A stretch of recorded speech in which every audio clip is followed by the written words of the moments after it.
How to deal with toxic people and the passive-aggressive things that they say over the holiday season. Part 3 in our special holiday series. Today you are in for a cornucopia of holiday treats. You are going to get 3 dynamite strategies that you can use the next time you're dealing with insulting, toxic, rude, passive-aggressive people so that you can disengage, disarm them, and shut them down. What you're going to get is this. Number 1, you're going to learn a 3-step process for dealing with passive-aggressive comments like backhanded compliments. Number 2, we're going to be talking about probing questions, and I don't mean the holiday alien abduction type. And number 3, you're going to be learning about punch packers and how you can use them to make any message that you send more interesting, engaging, and memorable. So with all of that, we have a lot to get through. Let's get started. Picture this. There you are at an upcoming holiday extravaganza. You're minding your own beeswax. You're about to serve yourself a delightful helping of jerky French fried onion green bean casserole. And then it happens. Your mother-in-law starts to speak to you. Oh, you look so lovely tonight. See, I told you. I told you. You always choose such daring outfits. That looks delicious. Have you been taking a cooking class? Well, I can't help it. I'm just being honest. I'm sorry for saying what I think. I always wonder where you meet such interesting people. When are you going to get married and stop living in sin? Did you make this yourself? Hey, don't shoot the messenger. That's what I get for being honest. And do you think that that's best for the children? So who did you vote for? Well, sometimes I just can't help it. You know, I think it and it just comes out. Where is the closest place to get beer? Oh, you ought to know. So I guess that diet didn't work out for you. When you do finally have children, you'll be staying home with them, right? Oh, don't be mad. I was just trying to be helpful. I forgot you told me not to give the twins brandy. Of course you'll raise the children Catholic, right? I'm not trying to be judgmental. I'm just trying to be helpful. What did I do with your present? I can't remember. Oh, but sweetheart, speaking of regifting, guess who I saw at the post office today? Tracy. Your ex, yes. Oh, she's so lovely. She's so lovely. You know, you should call her. What do I say? What is with that? If you're new to this channel, I'm communication skills expert Dan O'Connor. And in this channel, what you're going to get are communication tactics that you can use to transform the way you see the world and the world sees you, and to really raise up this global dialogue one conversation at a time. And I would appreciate it if you helped support everyone who came together to do just that by subscribing to this channel. And if you find value in these videos, the best way to support us is to hit that notification bell, and you'll be the first one to know when great new videos like this come out. This lesson, by the way, is taken from an upcoming course that I have at Dan O'Connor Training, where if you're in that course, I'll see you there, you'll be learning some more advanced strategies for dealing with passive-aggressive people and the different forms that their passive-aggressive behavior might take. Specifically today, we're going to be talking about, number 1, you get one shot, one warning shot. What that means is, I'm going to take what you're saying at face value, because remember, passive-aggressive people, there's a disconnect. Whatever they're saying doesn't really match their intention. I'm going to, for all intents and purposes, assume that it does. I'm going to give you the benefit of the doubt. But when I respond to you, giving you the benefit of the doubt, there are some keys to the warning shot. Key number 1, I'm going to take what you said at face value. But as I do that, I'm going to, number 2, look you straight in the eye without cocking my head to the side. I'm not going to break the eye contact. And as I answer your question, let's say that your question was, did you make this? I might say something such as, yes, I did. And I'll nod my head forward just a little bit, bob it forward, never to the side. In these situations, never to the side, because that shows, oh, you can walk all over me now, and they will keep it up, and they will think that they have got you on the run. So I will just answer your question, if it's a question that I feel comfortable answering, such as, yes, I did make that. And I don't want to be too effusive and be like, I did you like it? And kind of play into their little game of not being upfront with their communication. So I will answer your question as if it were a real question or as if it were a real compliment. And I might smile and be pleasant, but I'm not going to be effusive. I'm just going to nod my head forward as if to say, go ahead, keep going. And that's the body language that I want to exhibit. I also, if I can do it, if it's possible to lean in towards them a little bit. My brother taught me that. My brother's he's a fighter. I'm sure you can guess that by looking at me. It runs in the family. And he's really good at, if somebody attacks him, I don't think anybody's ever successfully attacked him. Maybe they have, he didn't tell me, but I've seen people try to get at him or to try and, pick a fight with him. And what he does first is leans in towards them and goes after them to let them know on an instinctive level, oh, okay, I'm ready.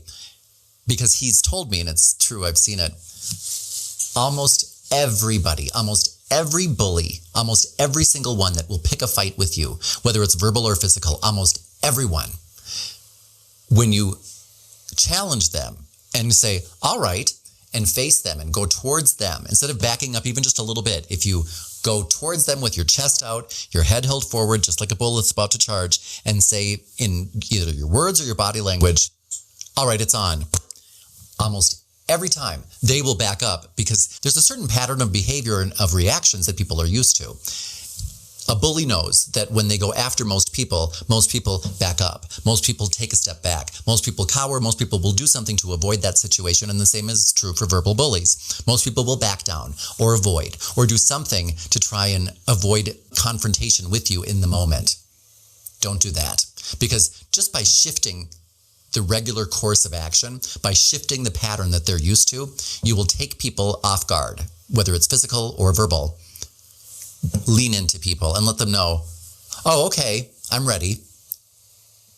And that's what you're doing when you give them the one shot. You're letting them know, all right. Kind of like my friend Crystal. If she were in a situation similar to this and it was getting heated, she starts to take her shoes off.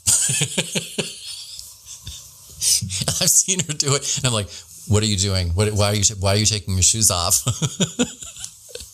You know what I mean? If you have a friend like Crystal, she just does it without saying a word, but it means something is coming. And other people who are familiar with the type of confrontational situations that she would find herself in when she takes off her shoes would know why she's doing that as well, and would know, okay, all right, this one she's on to me, and I'm going to go find my next victim down the hallway. That's what you want. Because I can't, and I don't want to try to change other people's behavior or to change who you are or how you behave or how you conduct yourself.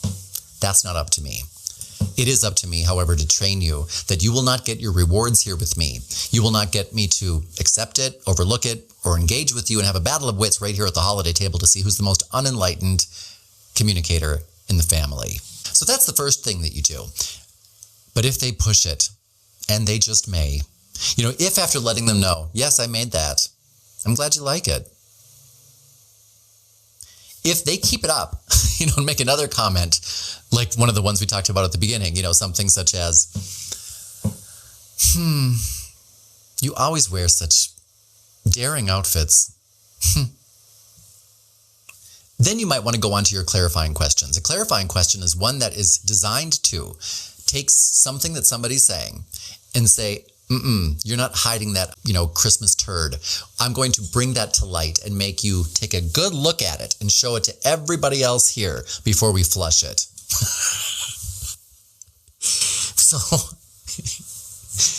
So that's what a clarifying question does. 2 steps. This very simple verbal pattern can empower you like you wouldn't believe. So repeat this after me. When you say this, do you mean to say that? Say it again.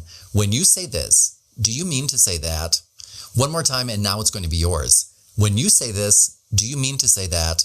And again, notice when we ask these questions, keep your head bobbing forward, not to the side, okay? So when you say that I would probably know where to buy cheap beer around here, sounds to me like you're saying that I'm kind of a lush. Is that what you're trying to say? Now I'm going to add something to this. Since we're in the holiday season, I like to pack a little bit of extra punch in whatever it is that I'm saying and make it more memorable, not just for that person, but for anyone who may be listening, because I'm teaching everybody here a lesson at this moment. I'm teaching people a lesson in self-respect. I'm teaching people a lesson in love, because this is what someone who loves himself acts like. I'm calling you on your behavior and making you accountable for what you say to me. I'm not adding anything to this. I'm asking you to clarify it. There's nothing cruel or unkind about that. In fact, it's quite loving to not only take you seriously, but believe that your words are so important that I want to be clear as to what you're really saying and then hold you accountable for whatever that is. That sounds like a perfect communication plan, if you ask me. So while I'm teaching everyone these lessons, and I want you to remember what I'm saying and pay attention to it, let's make it more colorful. And one of the things that we can all do to make our language more colorful and more impactful and pack more of a punch and make it more memorable is to, as I mentioned at the beginning, know the names of things. But while you're in a situation that might be kind of humdrum and not have a whole lot of interest, narrate it. Narrate it, call things by their name, and watch how that will change your message if you want to really make it memorable and interesting. For example, Jean, wait a minute. When you ask me if I'm still in the same job as I've always been in, it sounds to me like you're not really asking me about my career plans or career growth, but you're more deciding that in this season of hope and love, you've decided that right here in the Fargo, North Dakota Hector Airport Diner, this was a perfect venue to serve me up what I'm really deserving of this Christmas season and what my soul really is hungry for. And that's an extra helping of what shame and mockery and embarrassment. And you thought that you'd serve that up between my chicken and waffles. Interesting choice. Check. When you do things like that, what was that, Marge?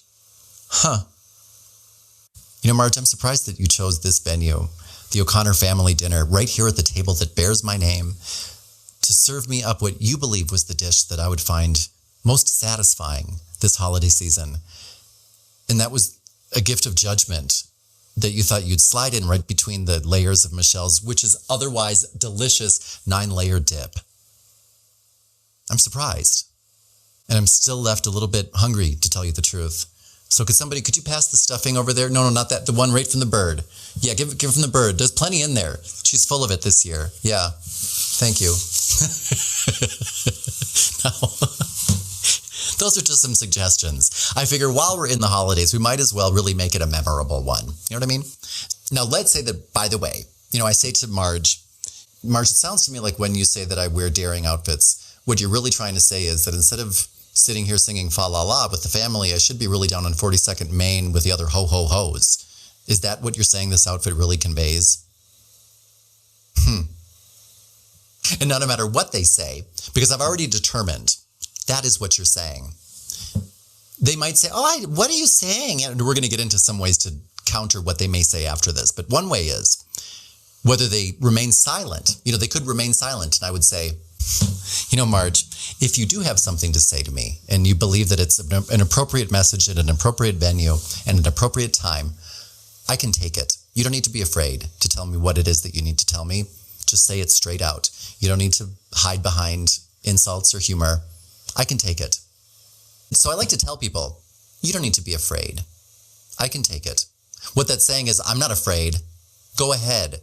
Hit me with your best shot there, Pat Benatar. I don't know why. But you do want to be crystal clear with communication at this point, because when you tell people, you don't need to be afraid. You don't need to be embarrassed to come right out and say whatever it is that you need to say to me. You can just say it. You don't need to be hesitant. You don't need to mask what you have to say in humor. You don't need to mask it in an insult. You don't need to mask it at all. You can come right out and tell me what you think I need to be told. I might need to tell them. I would, however, pause for a moment and maybe question whether or not it is an appropriate thing to say. Based on past experiences, I'm simply telling you, as I just recommended that you would tell me, that you take a moment before you speak and you question, is this the best venue, the best time, and the message that I need to send right now? There are 3 questions, really, that is your communication stoplight. And the questions are, does this need to be said? Does this need to be said by me? And does this need to be said by me right now? You can find more information on that at DanO'ConnorTraining.com if you need to. It's just a thought. By the way, for more advanced tools like this, really, if you're not already signed up for some of my advanced courses and you want to be, check out DanO'ConnorTraining.com after the new year, because I have a whole new site that's about to be going up. And if you're a VIP member, don't worry, your seats will always be guaranteed in our courses. If you would like to become a VIP so that you can get more advanced tools and like so many more things that we talk about in our courses, and some of them are live, make sure to Ask me if you can't afford your VIP membership. If you have been wanting to become a VIP, which entitles you to all of our advanced resources from now to the end of time, but money's been an issue, let Jean know. I'll put her email down in the description below, and she'll work with you to make sure that you get that no matter what your budget is. And if you can afford it, if you've been having a good year like so many people, then afford it and help me help other people who can't. So don't ask for the discount if you can afford it, because that's what we all should be doing right now, is helping each other. And if you can't afford it, even if your budget is zero, I'll make sure that you get whatever it is that you need that I'm able to give you, okay? That said, let's move right along to practicing. You want